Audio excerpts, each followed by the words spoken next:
Hello everybody, welcome to Payam Solution. Today we'll be doing question number 3 and we'll be starting this video from the B part. Okay, we have done A part in the previous video. So in the B part we have triangle DEF and in triangle QPR. अगर हम इन दोनों triangles की बात करते हैं तो we have angle E is equal to angle P. These two angles are 40 degrees. ठीक है, उसके बाद कुछ equal है हमारे पास. We have फिर तो कोई एंगल भी इक्वल नहीं आ रहा है. ठीक है, और E to F this is 5 centimetres. ठीक है, and QP is also 5 centimetres. Right, but we don't have any other angle equal. कोई और एंगल भी इक्वल नहीं है. इसका मतलब क्या हो रहा है कि हमारा ये क्राइटेरिया फुलफिल नहीं हो रहा है. These two triangles are not congruent. ठीक है, now we'll come to the C part. अब हम सी पार्ट में देखते हैं. What we have here, angle D is 60 degrees and F is 80 degrees. तो angle F 80 हो गया, angle D is 60 degrees. ठीक है, EF is 5 centimeters. Sorry, DF is 6 centimeters here. ठीक है, D to F is 6 centimeters. Now in this triangle we have angle Q as 60 degrees. ये वाला 60 आ गया हमारा, angle Q 60 आ गया. ठीक है, and we have angle R as 80 degrees. चलिए, angle R आ गया 80 degrees. Then we have side PQ as 6 centimeters. P to Q as 6 centimeters. So let us see, are these two triangles?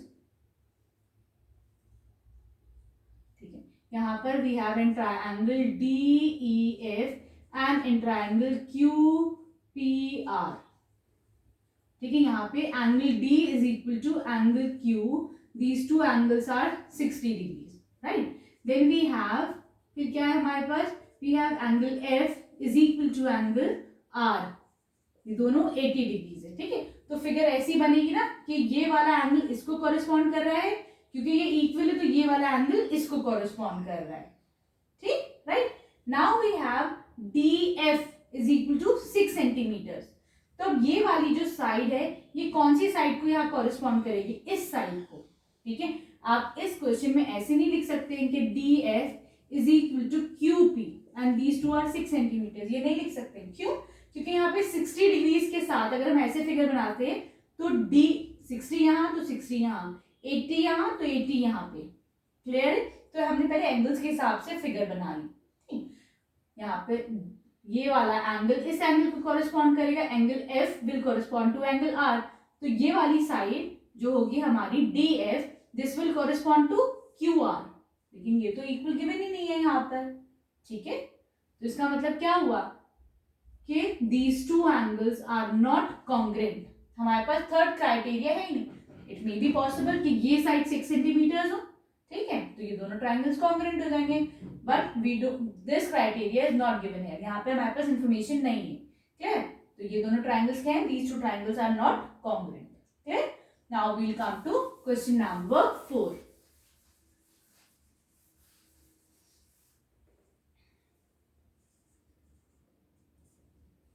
In triangle ABC, there is a triangle ABC. This is A, this is B, this is C. These two angles are equal. दोनों angles जो है वो equal. तो हमें क्या show करना है कि these two angles are, we have to show that ABC is congruent to triangle ACB. मैंने क्या करा है, इसी ट्राइंगल को उल्टा करके इसकी मिरर इमेज यहाँ पे बना दी है.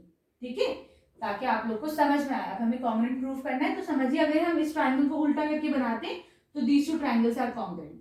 तो in triangle ABC and in triangle ACB. ठीक है, यहाँ पर AB ये वाली साइड, अच्छा साइड अभी इसको छोड़ दो. Angle A is equal to angle A, क्योंकि ये कॉमन है, एंगल A कॉमन है. ठीक है, फिर CB will be equal to BC. या फिर इसको ऐसे लिखते हैं हम, B to C is equal to C to B. Why? क्यों वैसे? क्योंकि ये दोनों साइड भी कॉमन है. साइड तो कॉमन है ना. आप यहां से यहां तक पहुंचे या यहां से यहां तक पहुंचे, लेंथ तो सेम होगी ना. ठीक है, then we have angle B is equal to, ये वाला एंगल इसको कॉरेस्पॉन्ड कर रहा है क्योंकि ये दोनों एंगल सेम है, तो यहाँ पे angle side angle, by angle side angle these two triangles are prove to be congruent. ये दोनों ट्रायंगल्स हमारे क्या हो गए, कॉन्ग्रुएंट प्रूव हो गए। ठीक है, now we come to question number 5।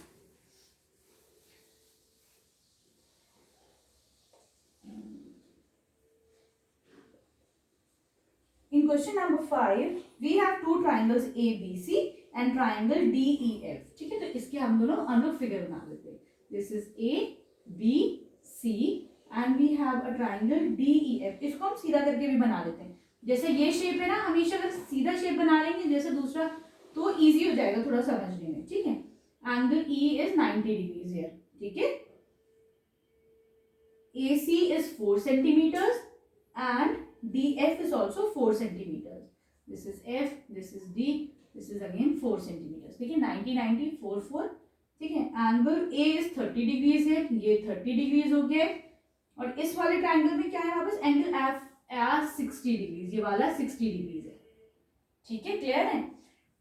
अब हम क्या करते हैं, इन triangle ABC angle A plus angle B plus angle C कितना होना चाहिए, ये 180 के बराबर होना चाहिए। यहाँ पर वी हैव 30 डिग्रीज 90 डिग्रीज, तो एंगल C निकल के आ जाएगा ना, थर्ड एंगल निकाल लेंगे। तो third angle will be equal to 90 minus this comes out to be 60 degree. तो हमारे पास एंगल C आ गया 60 डिग्रीज। क्लियर है। चलिए अब हम क्या करते हैं, इन triangle ABC and triangle DEF, इन दोनों ट्रायंगल्स में देखते हैं। Angle B is equal to angle E, दोनों क्या है 90 डिग्रीज है। ठीक है, दोनों 90 90 है, राइट। तो हमने ऐसे फिगर बनाया है कि दोनों के 90 एक तरफ पड़े। फिर we have AC is equal to DF, this is equal to 4 centimetre, ये भी गिवन है। ठीक, ये हमने फाइंड आउट करा है कि एंगल C 60 है, तो एंगल C किसके बराबर है, एंगल F के। तो बाय एंगल साइड एंगल ये दोनों ट्रायंगल्स क्या प्रूव होते हैं, these two triangles are congruent. Clear है। ठीक है, तो ए पार्ट में पूछा गया है are these two triangles congruent, तो yes these two triangles are congruent. Clear. फिर पूछा गया if so state the three pairs of the matching part, तो हमने ये बता दिया हमने कौन से यहाँ पे वो मैचिंग पार्ट्स करें। ठीक है, किस क्राइटेरिया से कराएं, एंगल साइड एंगल, और कौन से एंगल है कौन सी साइड है, बी पार्ट भी हमारा हो गया। ठीक है, then we have in the C part is AB equal to DE। तो ये बताइए if these two triangles are congruent, तो इसके सारे पार्ट्स कॉरेस्पॉन्डिंग पार्ट्स भी जो है वो क्या होंगे, इक्वल होंगे। सो एक प्रॉपर्टी होती है CP/CT, congruent part of congruent triangle. अगर दोनों ट्रायंगल्स कॉमन है, वो कॉन्ग्रुएंट है, तो उनके कॉरेस्पॉन्डिंग पार्ट्स भी जो है वो कॉन्ग्रुएंट होंगे, इक्वल होंगे। ठीक है, तो AB will be equal to DE। Why कौन सी प्रॉपर्टी लगाइए, CP/CT, congruent part of congruent triangle. Clear. ठीक है, नाउ वील कम, अच्छा here we complete question number 5। Now we'll move on to question number 6।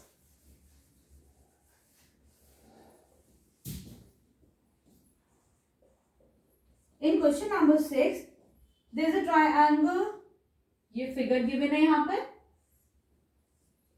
ठीक है, this is point Y, this is Z, this is P, Q 25। ठीक है, this is given as 45। ठीक है, then we have this as 110 point X here। यहाँ पर ये दोनों साइड्स इक्वल है। ठीक है, क्लियर है। अब हम ये देखते हैं in these two triangles, in triangle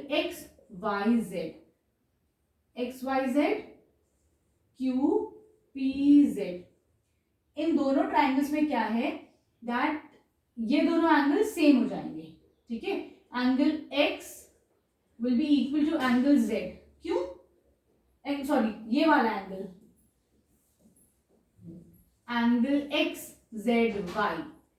XZY, this angle and angle QZP, दोनों क्यों इक्वल होंगे, क्योंकि they are vertically opposite angle. ठीक है, फाइन। अब इस ट्रायंगल में ये तो हमें मिल गया 45 है, दिस इज 110, तो ये वाला कितना होगा? तो हम देखते हैं इन triangle X Y Z, angle X plus angle Y plus angle Z कितना होना चाहिए? 180। ठीक है, एंगल एक्स फाइंड आउट कर लेते हैं, दिस इज 110, ठीक है, दिस इज 45, तीनों का सम 180 है, तो एंगल एक्स कितना निकल के आ जाएगा हमारे पास? Angle X will come out to be 25 degrees. ठीक है, तो एंगल एक्स कितना आ गया? 25। यहाँ पे भी एंगल क्यू कितना है? 25 है, तो हम यही वाला वो यूज कर लेते हैं। ठीक है, angle X is equal to angle Q, ये दोनों 25 है। ठीक है, गिवन है दैट एक्स जेड इज ये वाली side X Z is equal to Q Z, दोनों कितना है? इक्वल है, ये गिवन है। ठीक है, तो यहाँ पे हम कौन सा क्राइटेरिया लगा सकते हैं? Angle side angle, so by angle side angle these two triangles are prove to be congruent triangle. ठीक है, तो ये हमारा ए पार्ट हो गया, yes these two triangles are congruent. ठीक है, फिर वी हैव टू टेल कि इसके 3 मैचिंग पार्ट बताइए, तो these two are the matching parts. Clear है? ठीक है, फिर is X Y equal to Q P, X Y equal to Q P, yes these two sides will be equal why, तो यहाँ पे कौन सी प्रॉपर्टी लगाते हैं? अगर if any two side triangles are congruent, उनके बाकी के जो कोरस्पॉन्डिंग चीजें होंगी, पार्ट्स होंगी, वो भी कॉन्ग्रुएंट होंगी। कैसे? X Y is equal to Q P, हमने अप्लाई करा है CP, CP congruent part of congruent triangle, इसका कोरस्पॉन्डिंग कौन सा है? ये वाला कोरस्पॉन्डिंग। ठीक है, तो ये इसके इक्वल हो जाएगा। कोरस्पॉन्डिंग का मतलब समझ रहे हैं ना आप? अगर एंगल एक्स एंगल क्यू के इक्वल है, ठीक है, तो एक्स किसको कोरस्पॉन्ड करेगा? क्यू को कोरस्पॉन्ड करेगा। ठीक है, वैसे ही एक्स वाई किसको कोरस्पॉन्ड करेंगे? क्यूपी को कोरस्पॉन्ड करेंगे। ठीक है, fine. Now we come to question number 7।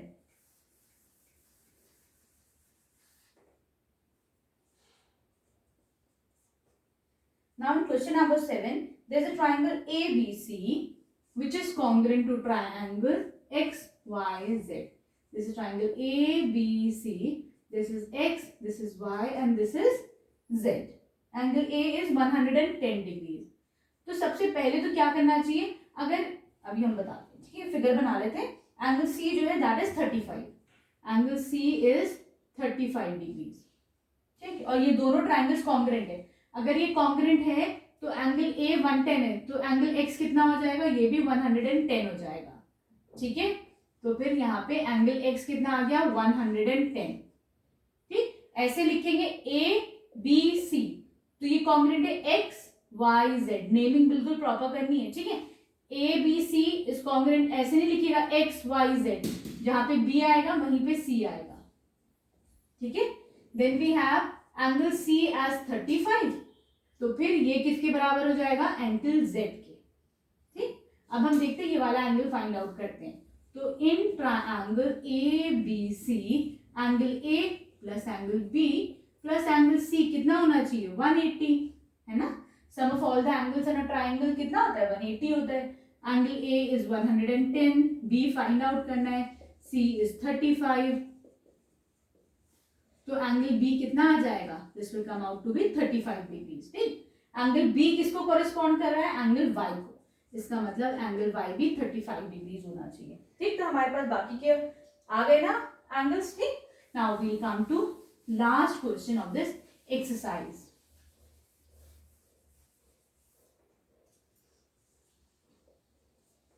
We have a triangle ABC. Sorry. This is the angle bisector here, जिसने एंगल बाइसेक्टर मतलब इस पूरे एंगल को इक्वली कट कर है। ठीक है,